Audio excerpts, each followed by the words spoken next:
আসসালামু আলাইকুম, স্বাগত জানাচ্ছি আরটিভি রাতের সংবাদে। আপনাদের সঙ্গে আছি আমি ফাহমিদা সালাম। সংখ্যালঘুদের জায়গা জমি কিভাবে দখল করেছে বেনজির আহমেদ তা প্রধানমন্ত্রী শেখ হাসিনাকে দেখে যেতে বললেন হিন্দু বৌদ্ধ খ্রিস্টান ঐক্য পরিষদের সাধারণ সম্পাদক রানা দাশগুপ্ত। গোপালগঞ্জের সাভানা রিসোর্ট এলাকা পরিদর্শন শেষে তিনি এই অনুরোধ জানান। এদিকে আদালতের নির্দেশে বেনজির আহমেদের সাভানা রিসোর্টের নিয়ন্ত্রণ নিয়েছে গোপালগঞ্জ জেলা প্রশাসন। জেলা প্রতিনিধি আব্দুল্লাহ আল মামুনের প্রতিবেদন জানাচ্ছেন সাইয়েদ মাহমুদ। শুক্রবার সন্ধ্যা থেকে গভীর রাত পর্যন্ত চলে অভিযান। আর শনিবার সকাল থেকে সাভানা ইকো রিসোর্টের যাবতীয় কার্যক্রম পরিচালিত হচ্ছে প্রশাসনের নির্দেশেই। রাতে জেলা প্রশাসন ও দুদক কর্মকর্তাদের উপস্থিতিতে পরিচালিত হয় অভিযান। সকাল থেকে শুরু হয়েছে রিসোর্টের স্থাবর ও অস্থাবর সম্পত্তির তালিকা প্রস্তুতের কাজ। এখন থেকে রিসোর্টের রক্ষণাবেক্ষণ সহ সবকিছুই করবে জেলা প্রশাসন। বিজ্ঞ আদালত এই সাভানা পার্কটি দেখাশোনার জন্য জেলা প্রশাসক মহোদয়কে নির্বাচন করেছেন এবং পুকুর যেগুলো আছে সেগুলা জেলা মৎস্য কর্মকর্তা এবং যে জমিগুলো চাষের জমি আছে সেগুলা আপনার কৃষি কর্মকর্তাকে নিযুক্ত করেছেন। এদিকে রাতে অভিযান চলাকালে দখল হওয়া জমি ফেরতের পাশাপাশি সরকারি রাস্তার উপর নির্মিত পার্কের মূল ফটক অপসারণের দাবি জানান ভুক্তভোগীরা। প্রশাসনের লোক দিয়ে ভয়ভীতি প্রদর্শনের মাধ্যমে বেনজির আহমেদ নিয়ে নিয়েছিল এই জমিগুলো আমরা এখন ফেরত চাই। একটু জমির জন্য সে দেশন তরি রাতের অন্ধকারে পলায় চলে গেছে।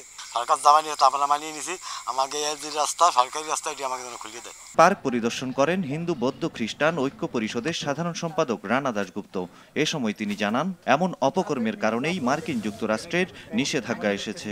যারা এই ঘটনার সাথে জড়িত তারা রাষ্ট্রের প্রভাবশালী ব্যক্তি এবং যখনই যে সরকার ক্ষমতায় আসে তারা সেই সরকারের ক্ষমতাপুষ্ট। এই মানবাধিকার লঙ্ঘনের ঘটনাগুলো যেটা ঘটছে, বেনজির সেখানে একজন প্রতীক হয়ে দাঁড়িয়েছেন। মাননীয় প্রধানমন্ত্রী, এলাকাটি আপনারই, আপনি একবার এলাকায় আসুন, আপনি দেখে যান কিভাবে এখানকার জায়গা জমির সংখ্যালঘুদের জবরদখল করেছেন বেনজির আহমেদ। এদিকে পার্কের পুকুর থেকে মাছ চুরির অভিযোগে ওই প্রকল্পের মৎস্য কর্মকর্তা শফিকুল ইসলামের নামে সদর থানায় মামলা করেছে দুদক। কমিশন জানিয়েছে, র্যাবের মহাপরিচালক এবং পুলিশের মহাপরিদর্শক থাকার সময় গোপালগঞ্জ সদর উপজেলার শাহাপুর ইউনিয়নের বৈরাগীটোল গ্রামে 621 বিঘা জমির উপর সাভানা ইকো রিসোর্ট গড়ে তোলেন বেনজির আহমেদ। এখানকার বেশিরভাগ জমি স্থানীয় হিন্দু সম্প্রদায়ের কাছ থেকে ভয় দেখিয়ে দখল করা। সাইয়েদ মাহমুদ, আরটিভি। আগামী অর্থ বছরে মূল্যস্ফীতি নিয়ন্ত্রণ হবে সবচেয়ে বড় চ্যালেঞ্জ। বৈদেশিক মুদ্রার রিজার্ভ কমে আসা, ব্যাংক থেকে সরকারের নেয়া ঋণের পরিমাণ বৃদ্ধি এবং ঋণ খেলাপিরা বাজেট বাস্তবায়নে ঝুঁকি বাড়াবে। প্রস্তাবিত বাজেট নিয়ে এমন মত এফবিসিসিআইয়ের। এদিকে ব্যবসায়ীদের আসল চাওয়াগুলো বাজেটে প্রতিফলিত না হওয়ায় হতাশ বিজিএমইএ। আশিকুল আলম জানাচ্ছেন বিস্তারিত। 2024-25 অর্থবছরে 7,97,000 কোটি টাকার প্রস্তাবিত বাজেট ঘোষণা করেছে সরকার, যা বাস্তবায়নে সুশাসন, যথাযথ মনিটরিং, দক্ষতা, স্বচ্ছতা ও জবাবদিহিতা নিশ্চিত করার কথা বলছেন অর্থনৈতিক বিশ্লেষকরা। প্রস্তাবিত বাজেট নিয়ে প্রতিক্রিয়া জানাতে সংবাদ সম্মেলনের আয়োজন করে এফবিসিসিআই। সংগঠনটির সভাপতি মাহবুবুল আলম বলেন, চলতি অর্থবছরেও বাজেটের মূল্যস্ফীতির লক্ষ্যমাত্রা ছিল 6.5%, যা মে মাসেই দাঁড়িয়েছে 9.89%। তাই প্রস্তাবিত বাজেটেও মূল্যস্ফীতিকেই বড় চ্যালেঞ্জ হিসেবে দেখছেন তিনি। মূল্যস্ফীতির হারকে কমিয়ে এনে লক্ষ্যমাত্রা অর্জন করা একটি বিশাল চ্যালেঞ্জ বলে আমরা মনে করি। মূল্যস্ফীতি নিয়ন্ত্রণে অনুৎপাদনশীল ও অপ্রয়োজনীয় খাতে খরচ কমানোর লক্ষ্যে সরকারের ব্যয় সংকোচন নীতি আরও শক্তিশালী হওয়া প্রয়োজন। বৈদেশিক মুদ্রার উচ্চ বিনিময় হার, ঋণের সুদের হার, মূল্যস্ফীতি, বৈদেশিক মুদ্রার রিজার্ভ প্রভৃতির চ্যালেঞ্জ মোকাবেলা করে বাজেট বাস্তবায়নের সর্বাত্মক প্রচেষ্টা গ্রহণ করতে হবে। অর্থনৈতিক অঞ্চল ও হাইটেক পার্কের শিল্প প্রতিষ্ঠানে আমদানি শুল্ক বাড়ানো নিয়েও অসন্তোষ জানান এফবিসিসিআই এর সভাপতি। এক জায়গায় বলতেছেন আপনি ইকোনমিক জোনে যান, আরেক জায়গায় বলতেছেন না এখানে আমি এতদিন ছিল 0% ডিউটি, এখন 1% ডিউটি। তাহলে এটা তো একটা বৈষম্যমূলক হয়ে যাচ্ছে এবং এফডিএকে মানে অ্যাট্রাকশন করার জন্য এটা কিন্তু একটা নেগেটিভ ইয়েতে চলে যাচ্ছে। বাংলাদেশ পোশাক প্রস্তুতকারক ও রপ্তানিকারক সমিতি BGME এর সভাপতি SM মান্নান কোচি জানান, বর্তমান কঠিন পরিস্থিতি মোকাবেলায় ব্যবসায়ীদের মূল প্রস্তাবগুলো প্রতিফলিত হয়নি বাজেটে। বৈদেশিক মুদ্রা আহরণের এই প্রধান খাতটি জন্য কিছু নীতি সহায়তা দেওয়ার প্রস্তাব দেওয়া হলেও বর্তমান কঠিন পরিস্থিতি মোকাবেলা করার জন্য আমাদের মূল প্রস্তাবগুলো প্রস্তাবিত বাজেটে প্রতিফলিত হয়নি। দক্ষ মানব সম্পদ উন্নয়ন, কর্মসংস্থান, কৃষি, বিদ্যুৎ ও জ্বালানি অবকাঠামো এবং সামাজিক নিরাপত্তা খাতকে অগ্রাধিকার দেয়া বাজেটের ইতিবাচক দিক বলছেন ব্যবসায়ীরা। আশিকুল আলম, RTV, ঢাকা। যারা দুর্নীতিতে 5 বার বিশ্ব চ্যাম্পিয়ন তারাই এখন দুর্নীতির বিরুদ্ধে কর্মসূচি দিবে, এটা এবছরের সেরা জোকস, এমনই মন্তব্য করলেন আওয়ামী লীগের সাধারণ সম্পাদক ওবায়দুল কাদের। বলেন, বিএনপি একটি দুর্নীতিবাজ দল, আওয়ামী লীগের মধ্যে থাকা দুর্নীতিবাজের তালিকা পেলে সেটা দুর্নীতি দমন কমিশনকে দেওয়া হবে বলে জানালেন ওবায়দুল কাদের। তিনি বলেন, অর্থনৈতিক সংকটকালে এ বাজেট গণমুখী বাজেট। আরও জানাচ্ছেন বিপুল দেবরায়। 2024-25 অর্থ বছরের প্রস্তাবিত বাজেট নিয়ে রাজধানীর বঙ্গবন্ধু অ্যাভিনিউয়ে বাজেট পরবর্তী সংবাদ সম্মেলন করে আওয়ামী লীগ। এই সময় দলের সাধারণ সম্পাদক ওবায়দুল কাদের বলেন, অর্থনৈতিক সংকটকালে গণমুখী ও বাস্তবসম্মত হয়েছে এবারের বাজেট। অভ্যন্তরীণ আন্তর্জাতিক অর্থনীতির সংকটকালে এই বাজেট পরিমিত, বাস্তবসম্মত, গণমুখী, সাহসী আছে।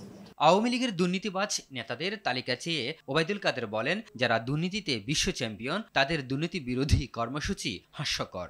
সিপিডি কি বললো, টিআইবি কি বললো, সুজন কি বললো, এসব নিয়ে আমাদের কোনো মাথা ব্যথা নেই।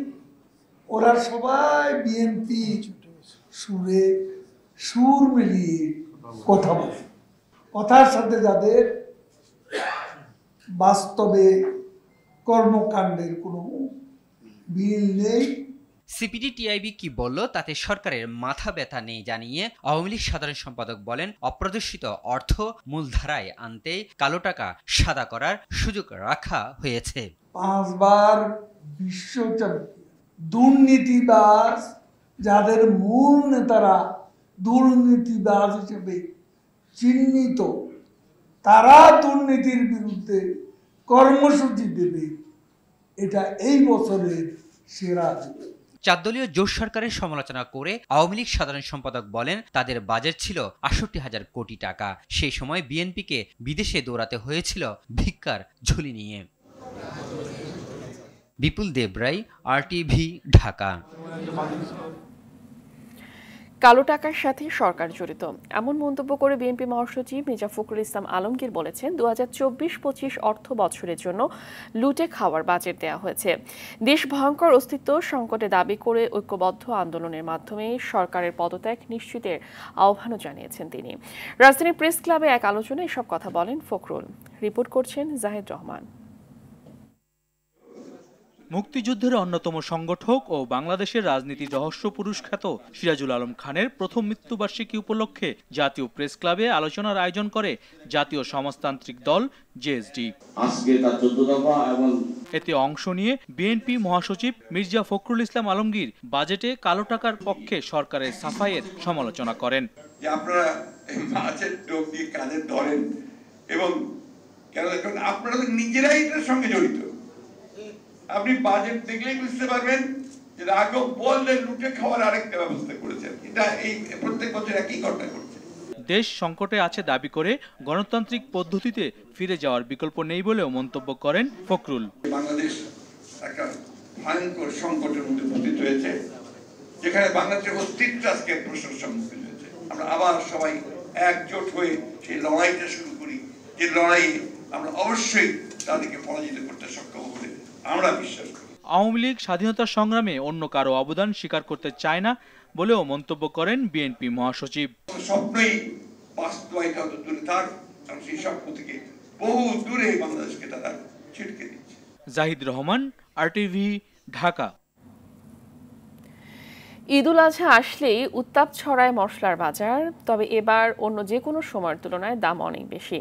দাম কমানোর কথা বলে ভোক্তা অধিদপ্তরের কাছে 1 মাসের সময় নিলেও কথা রাখেনি ব্যবসায়ীরা। উল্টো কয়েক দফা দাম বেড়েছে জিরা, এলাচ সহ সব ধরনের মশলার। অতিরিক্ত মুনাফা করতে দাম বৃদ্ধির অভিযোগ ভোক্তার। মাহিন আরাফাতের রিপোর্টে থাকছে বিস্তারিত। ভোক্তা অধিকারের দেয়া 1 মাসের সময়ে দাম কমার পরিবর্তে উল্টো অসহনীয় পর্যায়ে পৌঁছেছে বিভিন্ন মশলার দাম। মাত্র 1 মাসের ব্যবধানে 5 থেকে 7% বেড়েছে জিরা, এলাচ সহ গরম মশলার দাম। অতিরিক্ত মুনাফা করতে দাম বাড়ানোর অভিযোগ ভোক্তা অধিদপ্তরের। তবে অভিযোগ অস্বীকার করে ব্যবসা বান্ধব পরিবেশ চেয়েছেন ব্যবসায়ী সংগঠনের নেতারা। গত 1 মাসে গরম মশলার দাম বেড়েছে গড়ে 7%। এর মধ্যে শুধু এলাচের দাম বেড়েছে 6% এবং জিরা 5%। এমন পরিস্থিতিতে পুরান ঢাকার মৌলভীবাজারের ব্যবসায়ী সমিতির সঙ্গে মত বিনিময় সভা করেছে ভোক্তা অধিকার সংরক্ষণ অধিদপ্তর। এ সময় ব্যবসায়ীরা অভিযোগ করেন বিশ্ববাজারের সঙ্গে সমন্বয় করে পণ্যের দাম হ্রাস বৃদ্ধি হয়। ওখানে প্রতিদিন আপনার আপ ডাউন করে, প্রতি ঘন্টায় দাম বাড়ে এবং কমে। আমরা কিন্তু জাস্ট ওদেরকেই ফলো করি। ওখান থেকে কিন্তু আমাদের সাথে যদি আপনার 10 টাকা কেজিতে কমে, সাথে আমাদেরকে হোয়াটসঅ্যাপে মেসেজ চলে আসে। সার্বিকভাবে প্রমাণের চাচ্ছেন আপনার সরকারি ঊর্ধ্বতন কর্মকর্তা, আপনাদের চিন্তাধারা আইনের প্রতিই থাকবে, কিন্তু টোটালি আপনার আইনে আমাদের স্বাধীনতার পর থেকে এই পর্যন্ত ব্যবসার অনেক কিছু সংস্কার করা হয়নি। সভায় অধিদপ্তরের সহকারী পরিচালক বলেন, গত মাসের তুলনায় বেশ কয়েকটি পণ্যের দাম অযৌক্তিকভাবে বাড়ানো হয়েছে। মূল্য তালিকার বাইরে নেওয়া হয় বাড়তি দাম।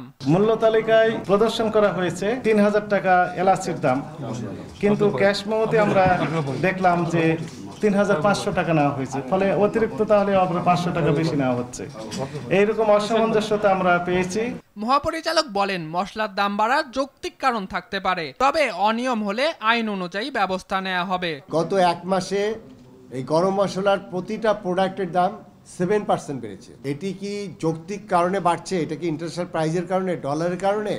আর এই পণ্যটা আমাদের যেহেতু অনেক দূর দেশ থেকে আসে, সেই ল্যাটিন আমেরিকা থেকে আসে, এবং সেই পণ্যটা কবে দেশে এসেছে, আমাদের কোরবানির পণ্যটা এটা কি সাফিসিয়েন্ট এসেছে কিনা, এইগুলো বিষয়টাই আমরা জানতে এখানে এসেছি। সভা শেষে ব্যবসায়ীদের সঙ্গে নিয়ে বাজার মনিটরিং করে ভোক্তা অধিকার। মাহিন আরাফাত, RTV।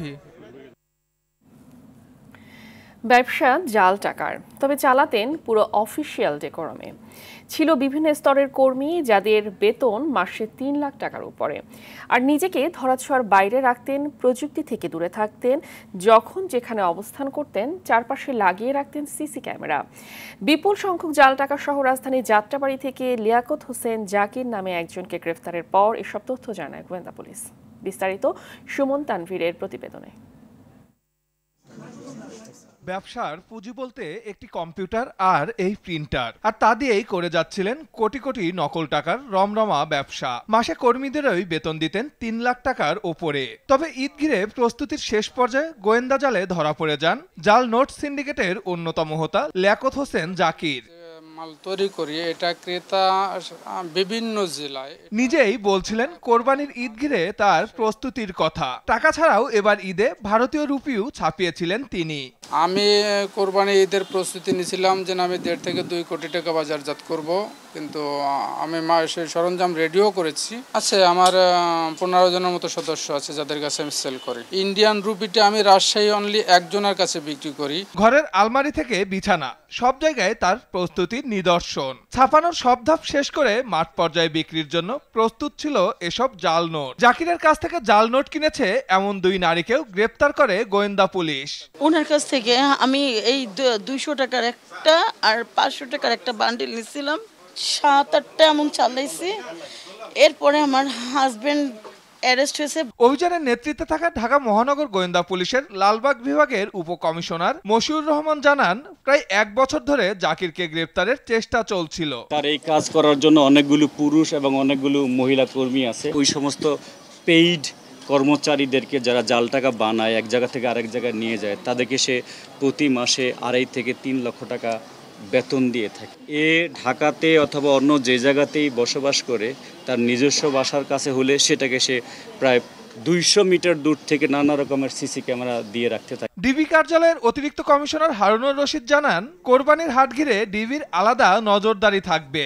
তাদেরকে আমরা ধরি, বারবার ধরে তাদেরকে আমরা জেলে পাঠাই, জেলে গিয়ে আবার তারা আবার করি কি আবার নতুন একটা সংঘ তৈরি করে। এই যে অভিযানে চাল টাকা তৈরি করার সময় হাতে নাতে 2টি বাসা থেকে আমরা প্রায় 1.25 কোটি টাকা জাল নোট উদ্ধার করেছি। শুধু 500 বা 1000 টাকার নোট নয়, যে কোনো ধরনের অর্থ লেনদেনে জনসাধারণকে আরো সতর্ক হওয়ার অনুরোধ ডিবির। সুমন তানভীর, RTV, ঢাকা। কাল ভারতের ইতিহাসে নাম লেখাতে যাচ্ছে নরেন্দ্র মোদী। টানা 3য় মেয়াদে দেশটির সরকার প্রধান হিসেবে শপথ গ্রহণ অনুষ্ঠানে সব আয়োজন শেষ হয়েছে। স্থানীয় সময় সন্ধ্যা 7:15টায় রাষ্ট্রপতি ভবনে শপথ নেবেন মোদী। একই সময় শপথ নেবেন কেন্দ্রীয় মন্ত্রিপরিষদের সদস্যরাও। অনুষ্ঠানে যোগ দিতে এরই মধ্যে দিল্লি পৌঁছেছেন প্রধানমন্ত্রী শেখ হাসিনা। 7 বিদেশি নেতাও এই আয়োজনে যোগ দিবেন। সব মিলিয়ে শপথ অনুষ্ঠানে আমন্ত্রিত অতিথির সংখ্যা হবে 8000। আরও জানাচ্ছেন ইমরুল হাসান। শপথ গ্রহণ অনুষ্ঠান নির্বিঘ্ন করতে ভারতের রাজধানী দিল্লিতে জারি করা হয়েছে সর্বোচ্চ সতর্কতা। দেশটির রাষ্ট্রপতি দ্রৌপদী মুর্মু রোববার সন্ধ্যা 7:15 প্রধানমন্ত্রী হিসেবে নরেন্দ্র মোদী এবং কেন্দ্রীয় মন্ত্রিপরিষদের সদস্যদের শপথ পাঠ করাবেন।